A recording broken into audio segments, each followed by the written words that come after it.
Well, the last episode, I tried to break the misleading claim that recovery from porn can be quick and easy. 7 days, 30 days, no problem, no willpower, easy peasy. All of those sorts of claims just seem to become thin when you actually work with guys who are struggling to break free from a lifelong embedded porn habit. Now, I know that I laid out a case for how often and how complicated this can be.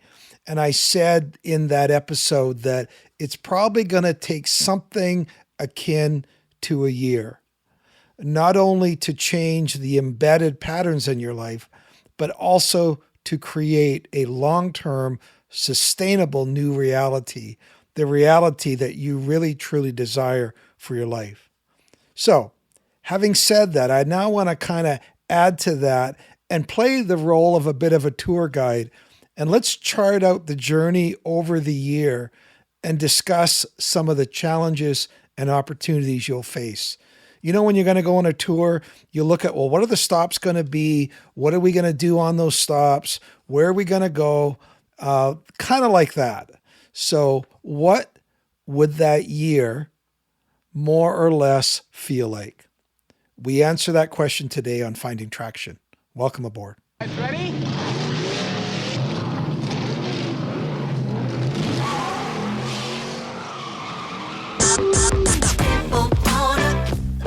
When it comes to porn, are you stuck, spinning out, or slipping backwards in your life?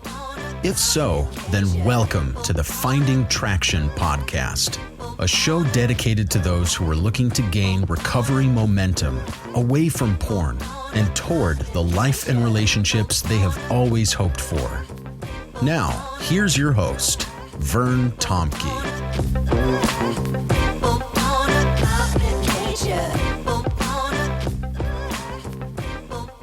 So let's get back to playing tour guide. We're going on a trip. And we want to talk about some of the stops that are going to be needed on that trip and what it's going to feel like along that way in terms of walking away from porn. Now, let me say once again, everyone's time frame and experience may vary depending on your unique circumstances. But I do think the broad outlines of this journey will be helpful as you seek to apply them to your situation. You may even find that some of these stages overlap or that you cycle back in part to an earlier stage, so they're not always sequential. And while, of course, we wish for always up and to the right with our financial investing, we know that's not always the case. And we know even in recovery, things are not always up and forward to the right. Sometimes it's 1 or 2 or 3 steps forward and then 1 step back. So towards that, let me just say, we can get stuck at one stage, especially if we're not prepared to engage with the challenges that that stage or that stop presents us with. But over time, as we understand and engage with this process, I truly believe that we can put aside some of these things that have haunted us and drug us down year after year after year. So let's go, and we're going to give you 4 tour stops along the way. Here's the first tour stop number 1. We're going to call it the awakening. And here, the interesting thing about tour stop number 1, the awakening, is this is where your motivation is often the highest. Well, why is that, you ask? Well, for most of us, this awakening has been a rude one. Have you ever been jolted awake? Not that easy waking up, but jolted awake in the middle of the night. That is probably what this may feel like. You have been, maybe you've been discovered or facing the painful consequences from your actions. And your motivation is, of course, now, because of that, really, really high. I will do anything, or so we believe, to stop the pain. Now, even with that strong motivation, as I talk and work with guys, it's often mixed with some version of anxiety or fear of failure. Despite our deep desire to change, we also can be accompanied with this fear that we have tried to stop so many different ways and so many different times, and why will this time be any different? I know for myself, I even found it hard to imagine or envision that I could live my life completely free from porn or its related behaviors. So what we've discovered in this awakening stage is, even though our motivation is high, it doesn't necessarily reduce our desire for our drug of choice. And we find that disturbing, because you don't get very far down this road in this first stage before some of those cravings for comfort or relapse into old habits, they begin to knock on your door again. A lot of guys say, right at the very earliest stages, it's like all the cravings went away. It's like, I thought, maybe I've got this. Maybe I've learned my lesson. But before long, at this stage, you realize, you know what? The discomfort's back. The cravings are back. And it's like your brain and your body begin to protest the changes. I even found that my dreams were protesting the change.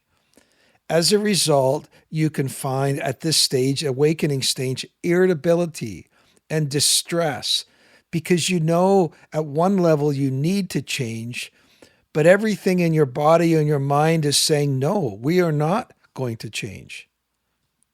I mean, think about it. For the first time in probably years, you are now trying to deal with life on life's terms, to use an AA quote. Or you're trying to deal with challenges, but you're not immediately running to the numbing effects of porn. So, what is crucial at this very first stop on our tour? Number one, build a simple daily routine.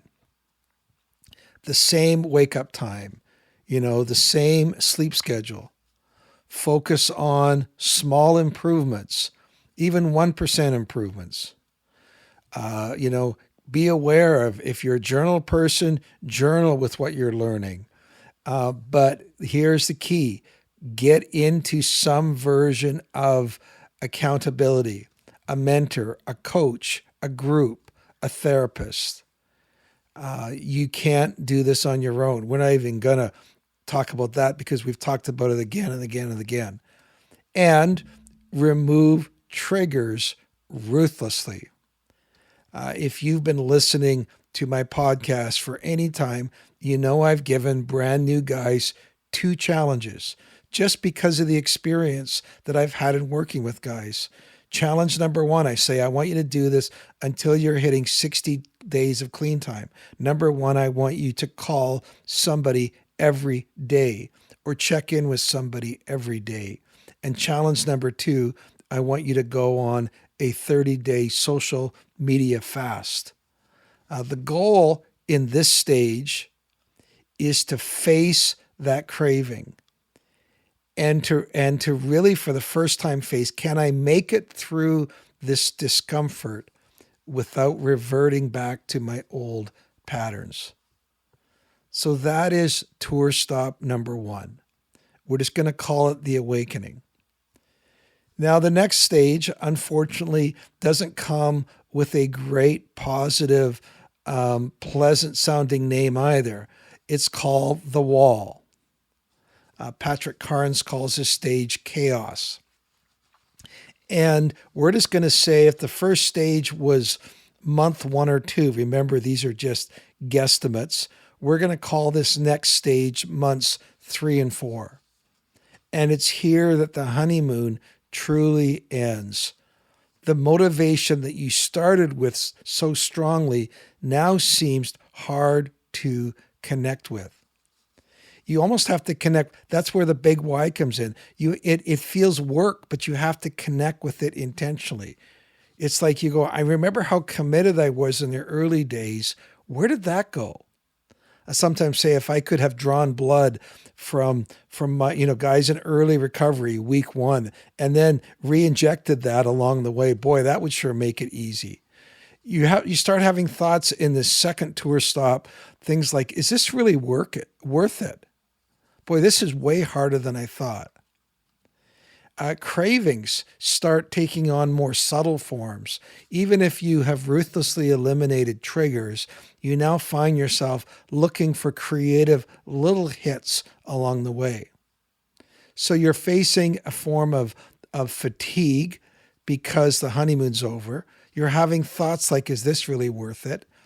You start having emotional ups and downs because your brain is rewiring at some level. You're feeling distress.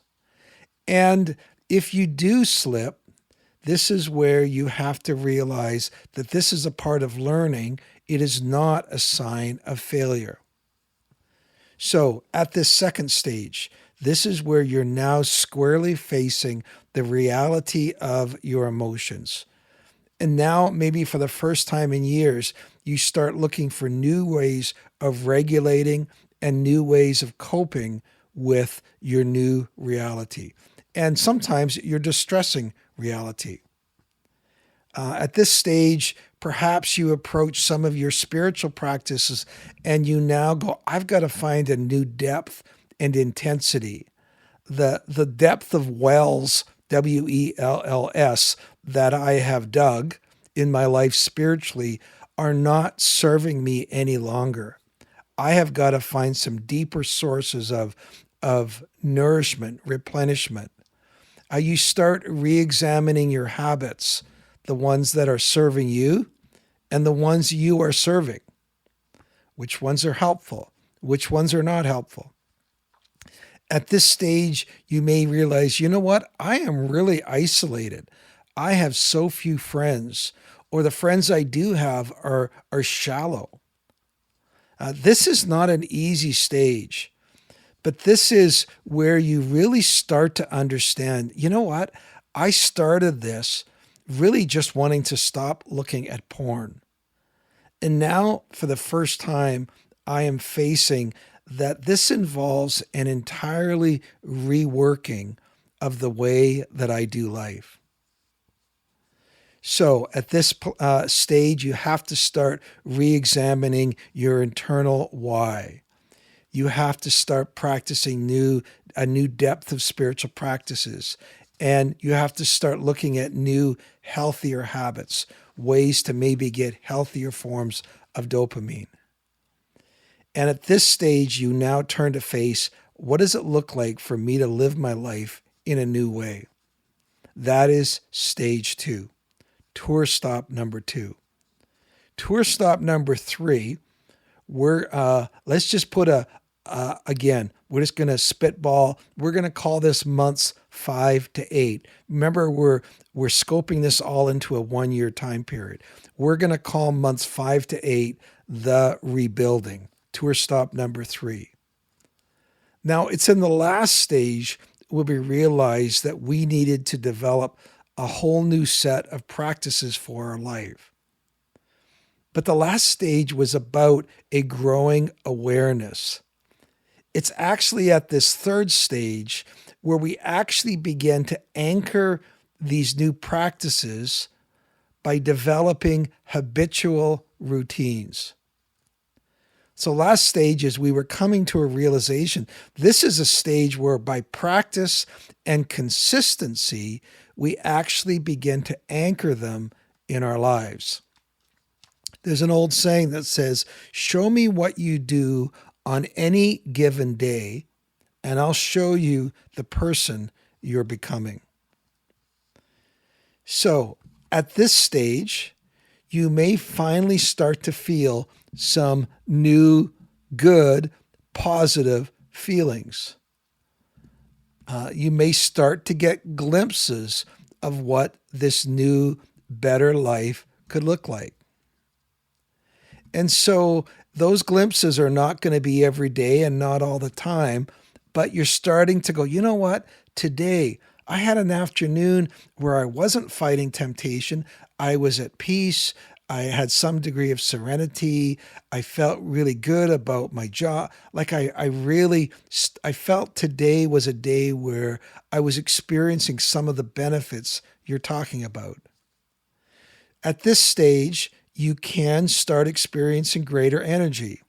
Life starts to feel wider again. I've used that phrase wide open spaces. It's a biblical reference from Eugene Peterson, wide open spaces. And so perhaps at this stage, as you begin to rebuild this in your life, you start experiencing more confidence. You now have a deeper awareness of what triggers you emotionally. You're now looking and feeling your life with meaning. It's not all about abstinence.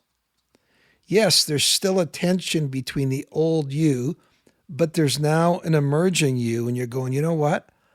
I'm starting to become a new person.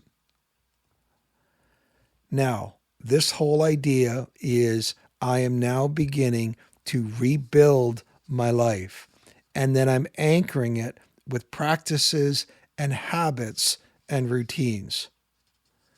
Now, the last tour stop, again with this artificial timeline, is months 9 to 12.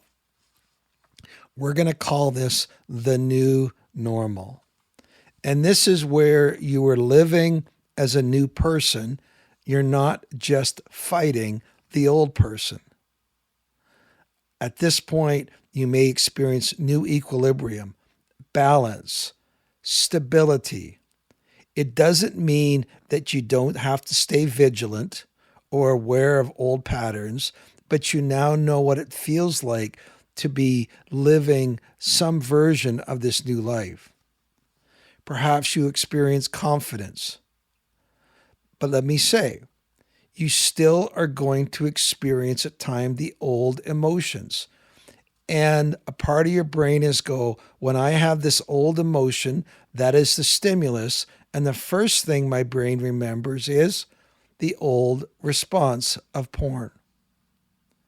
One thing I experienced, and a lot of guys tell me, is about nostalgia at this tour stop number 4.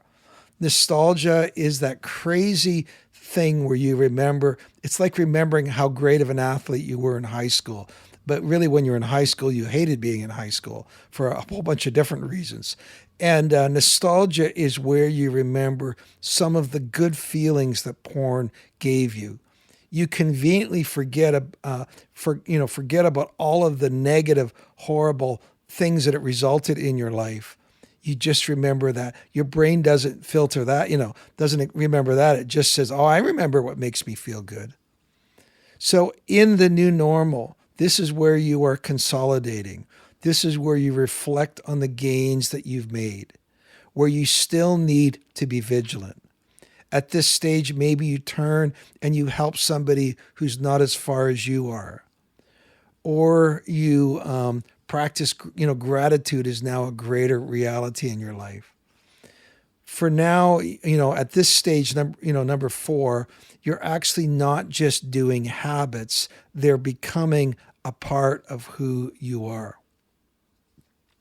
So there's a bit of a tour, some of the examples of what a first year can look like and feel like along the way.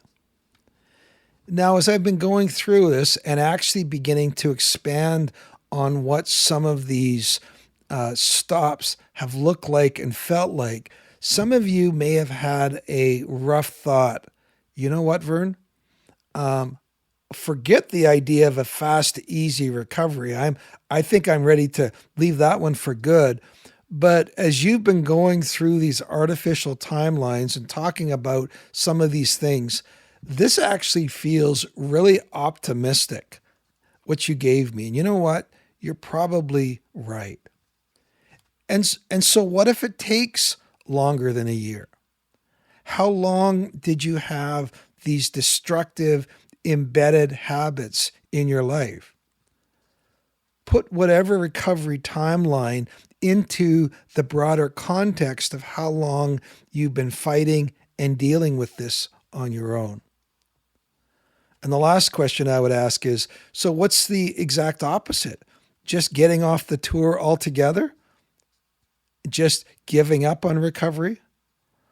Well, that's going to look like us taking you on our tour and leaving you in North Korea.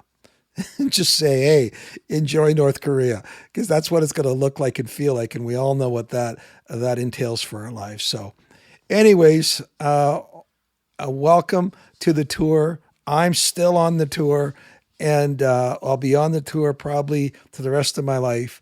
But hopefully that gives a little bit of hope and perspective for you along the way. We'll see you next time.